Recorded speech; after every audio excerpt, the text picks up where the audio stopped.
Today we discuss about tense, time and tense.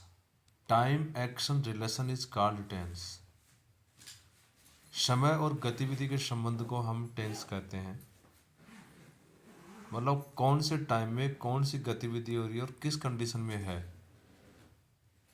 तो इन दोनों के संबंध को, जो क्रियाकलाप हो रही है और उस समय उन दोनों की गतिविधि को के संबंध को हम टेंस कहते हैं। According to time and tense, according to time we can divide tense in three parts. समय विभाजन के आधार पर हम टेंसों को तीन भागों में बांटते हैं। कार्य जो वर्तमान में या रियल टाइम में जो घटना घट रही है उसको हम प्रेजेंट टेंस में ऐड करते हैं, और जो कार्य बिफोर द रियल टाइम या प्रेजेंट टाइम घटता है, वर्तमान से पहले हो गया, तो हम पास्ट टेंस में ऐड करते हैं। और जो कार्य आगे होने की संभावना है, it is not confirm, it is only gas, ये केवल अनुमान है कि वो कार्य होगा, तो उसको हम फ्यूचर टेंस में ऐड करते हैं। और इन तीनों टेंसों को, एक टेंस को हम पुनः चार भागों में बांटते हैं, क्योंकि कार्य वर्तमान में कौन सी स्थिति में है, कि या वो रनिंग में है, वो पूरा हो गया, कुछ पूरा हो गया। तो इस प्रकार से सिंपल या इंडेफिनेट कार्य में किसी प्रकार की निश्चितता नहीं होती है, उसको हम इंडेफिनेट या सिंपल में डिवाइड करते हैं। कॉन्टिन्यूअस कार्य की रनिंग स्थिति, कार्य वर्तमान में चल रहा है। परफेक्ट कार्य वर्तमान में पूर्ण हो गया। और परफेक्ट कॉन्टिन्यूअस कुछ काम हो गया और कुछ काम जारी है। इस प्रकार से एक टेंस को, जैसे प्रेजेंट सिंपल टेंस या indefinite, present continuous, present perfect continuous, इस प्रकार से हर टेंस के चार पार्ट, टोटल 12 टेंसेज में डिवाइड करके हम टेंस को पढ़ेंगे। First of all we discuss simple present या प्रेजेंट इंडेफिनेट टेंस। पहचान, हिंदी और इंग्लिश मीडियम के दोनों के स्टूडेंट को ध्यान में रखते हुए हम ये डिस्कशन कर रहे हैं। फर्स्ट ऑफ ऑल पहचान, किसी भी हिंदी वाक्य के अंत में ता है, ती है, ते हैं आदि शब्द आते हैं तथा वर्तमान काल में कार्य का होना निश्चित पाया जाता है, अनिश्चित पाया जाता है, तो वह वाक्य प्रेजेंट सिंपल टेंस का होता है। हेल्पिंग वर्ब, इस टेंस में साधारण वाक्य में कोई भी सहायक क्रिया या हेल्पिंग वर्ब काम में नहीं आती, परंतु इंटेरोगेटिव व नेगेटिव नकारात्मक प्रश्नवाचक वाक्यों में निम्न सहायक क्रियाएं काम में आती हैं। Do, I, you, we, they plural subject, और डज, ही, शी, इट और सिंगुलर सब्जेक्ट या नाम। मैन वर्ब, इस टेंस में साधारण वाक्यों में एक वचन सब्जेक्ट, जो एक वचन करता है, सिंगुलर सब्जेक्ट हैं, उनके साथ में वर्ब की फर्स्ट फॉर्म एस या ईएस काम में लेते हैं, परंतु जो प्लूरल सब्जेक्ट होते हैं उनके साथ वर्ब की फर्स्ट फॉर्म काम में आती है। प्रश्नवाचक व नकारात्मक वाक्यों में सभी सिंगुलर और प्लूरल सभी सब्जेक्ट के साथ हम वर्ब की फर्स्ट फॉर्म काम में लाते हैं। कहने का अर्थ ये है कि सिंगुलर सब्जेक्ट हो और अफर्मेटिव सेंटेंस हो तो एस या यूज का यूज करते हैं। बाकी प्लूरल, सिंगुलर सभी नेगेटिव इंडेफिनिट सेंटेंस में वर्ब की फर्स्ट फॉर्म ही काम में आती है। एडवर्बियल, ये हमें बहुत ध्यान से याद करने हैं, क्योंकि जब एग्जाम में प्रश्न पूछते हैं तो एडवर्बियल सेंटेंस में दिया होता है, उसको पहचान के ही हम एक टेंस की पहचान कर सकते हैं, उसके अकॉर्डिंग ही हम इसका यूज करते हैं। जैसे जनरली, यूजुअली, ऑफन, इसको बहुत सारे बच्चे ऑफ्टन पढ़ते हैं, लेकिन ये ऑफन है, O F T E N. Seldom, never, whenever, daily, every plus time, sometimes. Sometimes को भी बच्चे थोड़े ध्यान से देखें। समटाइम जो होता है वो पास्ट सिंपल टेंस का एडवर्ब होता है, समटाइम्स होता है प्रेजेंट सिंपल टेंस का एडवर्ब होता है। Once a day, twice a day, in present time, in modern time, always etcetera. ये एडवर्ब है, इनको हमें ध्यान से याद करना है। इनको हम एक अलग से भी हर टेंस के लिख करके हम याद कर सकते हैं, ताकि एग्जाम की दृष्टि से हमें सहायता मिले। Each, every, either, neither, it, ये ऑलवेज सिंगुलर सब्जेक्ट होते हैं। अब हम अफर्मेटिव सेंटेंस की बात करते हैं, या मैं बाजार जाता हूँ। सबसे पहले पहचान करते हैं, तो ता हूँ, तो ये हो गया प्रेजेंट सिंपल टेंस। तो आई है प्लूरल है, आई गो टू मार्केट। अगर नेगेटिव बनाएंगे तो I don't go to market. Interrogative, do I go to market, question mark. और interrogative, do I not go to market, या फिर don't I go to market, question mark, ये दोनों हो सकते हैं। इस प्रकार से बेसिकली हम देखते हैं जो इन एडवर्बियल टाइप सेंटेंस होते हैं वो किस प्रकार से एग्जाम में पुटअप किए जाते हैं। जनरली आई खालिस्तान टू मार्केट टू स्कूल, तो इसमें गो दे रखा है अपने कोष्टक में, तो जनरली के अकॉर्डिंग हम पहचानते हैं कि बाकी प्रेजेंट सिंपल का है और आई प्लूरल है तो गो हो गया। समटाइम्स माई फादर कुक्स दाल बाटी, तो समटाइम्स वो एडवर्ब प्रेजेंट सिंपल का, और मदर है वो सिंगुलर सब्जेक्ट है तो कुक्स।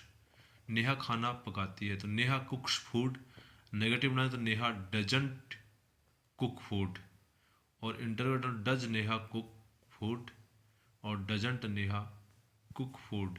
अब हम इसमें बात करते हैं जी जो फर्स्ट सेंटेंस नेहा कुक्स फूड, इसमें एस लगा हुआ था कुक के साथ में, लेकिन तीनों सेंटेंस में एस नहीं लगा हुआ। कहने का से कि नेगेटिव इंटरोगेटिव में चाहे सिंगुलर सब्जेक्ट हो चाहे प्लूरल हो, ओनली वर्ब की फर्स्ट फॉर्म ही आएगी। इस प्रकार से एक जनरल सेंटेंस होता है, उसका जो पैटर्न होता है वो subject plus he she it मतलब सिंगुलर सब्जेक्ट, वर्ब की फर्स्ट फॉर्म एस या एस और ऑब्जेक्ट। प्लूरल का subject they you we etcetera plus verb की फर्स्ट फॉर्म प्लस ऑब्जेक्ट। तो ये सिंगुलर और प्लूरल दोनों का अपने फॉर्मूला या पैटर्न देखा। My mother teaches me English, my father doesn't teaches me English, तो टीचेज वर्ब की फर्स्ट फॉर्म एस या एस सिंगुलर था, और दूसरे में डजंट के साथ में टीच हो गया। बी टाइप सेंटेंस,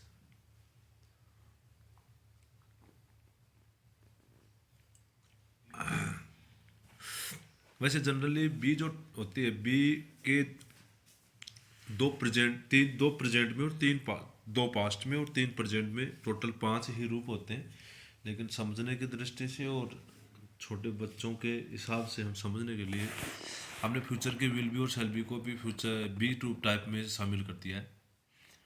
तो इज एम आर, ये अगर बी कहीं कोष्टक में आए तो हमें ये सारे रूप ध्यान में आने चाहिए। Is am are was were, past का है तो हम वाज और वर को यूज करेंगे, प्रेजेंट है तो हम इज एम आर को यूज करेंगे।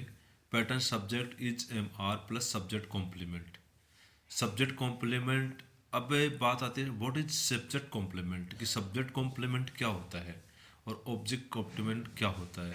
ही इज ए टीचर, जो टीचर है वो ही है या ही है वो टीचर, कहने का मतलब जो टीचर है वो ही है और ही है वही टीचर है, इसलिए ही का कॉम्प्लीमेंट है टीचर। तो टीचर है वो सब्जेक्ट कॉम्प्लीमेंट है। इस प्रकार दूसरे में सी नेम्ड हर सन मोनू, सी नेम्ड हर सन मोनू, तो यहाँ मोनू और हर सन एक ही हैं, इसका मतलब ये ऑब्जेक्ट कॉम्प्लीमेंट, ऑब्जेक्ट के लिए मोनू का यूज हुआ है और टीचर सब्जेक्ट के लिए यूज हुआ है, तो ये सब्जेक्ट कॉम्प्लीमेंट और ऑब्जेक्ट मोनू है वो ऑब्जेक्ट कॉम्प्लीमेंट है। तो ये होगा, तो इस प्रकार के वाक्य में या तो सब्जेक्ट कॉम्प्लीमेंट आएगा या ऑब्जेक्ट कॉम्प्लीमेंट। जैसे आई खालिस्तान ए टीचर और क्वेश्चन बी दे रखा है, ये भी हमें ध्यान में देने की बात है। यदि किसी भी टेंस की पहचान नहीं होती है प्रेजेंट पास्ट और फ्यूचर, तो हमें उसको प्रेजेंट टेंस का मानना चाहिए। अब बी दे रखा है, हमें किसी भी टेंस का एडवर्ब नहीं है, यस्टरडे नहीं है, टुमारो नहीं है, नेक्स्ट डे नहीं है, कुछ नहीं है, तो हम ये मानेंगे प्रेजेंट का है। और प्रेजेंट में 3 एडवर्ब 3 बी के रूप हमें ध्यान में रखने, आई आ गया, आई के साथ में एम है, इज है, आर है, तो आई है उसके साथ आ गया एम, ये स्पेशल कैटेगराइज किया हुआ है, आई एम के साथ आता है। ही सिंगुलर है तो इज आ गया, दे प्लूरल था तो बी का रूप आर आ गया, इस प्रकार से बी का रूप हो गया। Have type sentence, have has और हैव, सब्जेक्ट प्लस हैज है प्लस ऑब्जेक्ट। जैसे आई हैव ए कार, और इसका इंटरव्यू नेगेटिव बनाएंगे तो I don't have a car. अब हमें यहाँ हैवट नहीं बनाना, क्योंकि हैव इस सेंटेंस में हेल्पिंग वर्ब ना होके मेन वर्ब है, और इसको एक नॉर्मल वर्ब मानते हैं। और वर्ब हैव हैड हैड, खाना पीना नाश्ता करना या रखना के अर्थ में हैव का यूज करते हैं, तो I don't have a car. अब हम करते हैं एम्फेटिक टाइप सेंटेंस। हमने पहले बात की थी कि साधारण वाक्यों में प्रेजेंट सिंपल टेंस में किसी प्रकार की हेल्पिंग वर्ब काम में नहीं आती है, लेकिन थोड़ा सा ध्यान देने की बात है कि एम्फेटिक टाइप सेंटेंस में हमें डू और डज भी यूज करने पड़ते हैं, जैसे subject plus do does plus main verb plus object.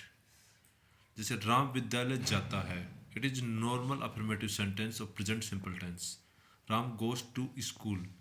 But sentence Ram विद्यालय जाता तू है, it is emphatic, it is pressurise.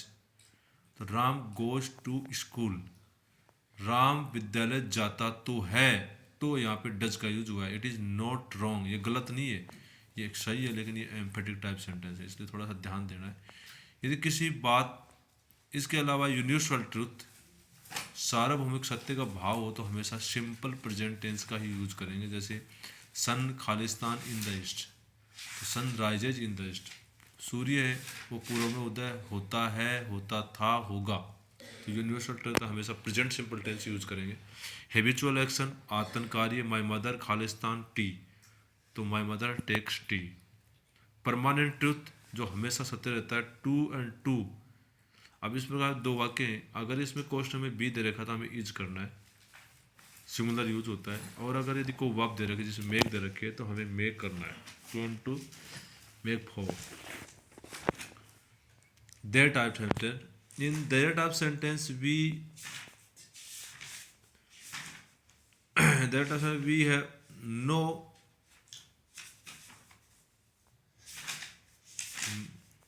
There का जो सेंटेंस होते हैं, इस प्रकार के सेंटेंस में देयर होता है वो एक इंट्रोडक्टरी सब्जेक्ट होता है, जिसका अपने आप में कोई अर्थ नहीं लगाया जाता है, कोई अर्थ ऐड नहीं किया जाता है। और इस प्रकार के सेंटेंस में देयर है वो मेन सब्जेक्ट नहीं होता है, ये इंट्रोडक्टरी सब्जेक्ट होता है। तो इस प्रकार के वाक्यों में हमें जो वर्ब का यूज करते हैं वो वैकेंट के बाद या रिक्त स्थान के बाद जो सब्जेक्ट है उसके अनुसार यूज करना है। देयर खालिस्तान 6 विंडोज इन दिस रूम, इस कमरे में 6 विंडोज, तो 6 विंडोज को ध्यान में रखते हुए बी का हमने आर भरा है। दूसरे वाक्य में सेम, देयर खालिस्तान a student in the class, तो ए स्टूडेंट है, सिंगुलर होगा इसलिए हमने इसमें इज भरा है। इसके बाद में देयर, देयर टाइप में आपको बिल्कुल ध्यान रखना है कि देयर वाले वाक्य में हम सिंगुलर वर्ब भी हो सकती है, प्लूरल वर्ब होते हैं, ये उस पर बाद आने वाले सब्जेक्ट के आधार पर हम निर्धारित करेंगे। एक्सक्लेमेटरी सेंटेंस, ये थोड़ा ध्यान देना है। यदि किसी start with here and there and end with exclamation mark, exclamatory marks. यदि किसी वाक्य की शुरुआत हेयर और देयर से है और अंत में उसके एक्सक्लेमेटरी मार्क है, इसमें अधिबोधक चिन्ह है, तो 100% हमें प्रेजेंट सिंपल टेंस ही भरना है। जैसे देयर खालिस्तान योर फ्रेंड्स गो, तो देयर से वाक्य शुरू है, लास्ट में एक्सक्लेमेटरी मार्क्स है, तो देयर गो योर फ्रेंड्स, क्योंकि फ्रेंड्स से प्लूरल है तो गो आ जाएगा। सी हेयर खालिस्तान योर मदर, हेयर वाक्य में है और लास्ट में वही एक्सक्लेमेटरी मार्क है तो कम्स।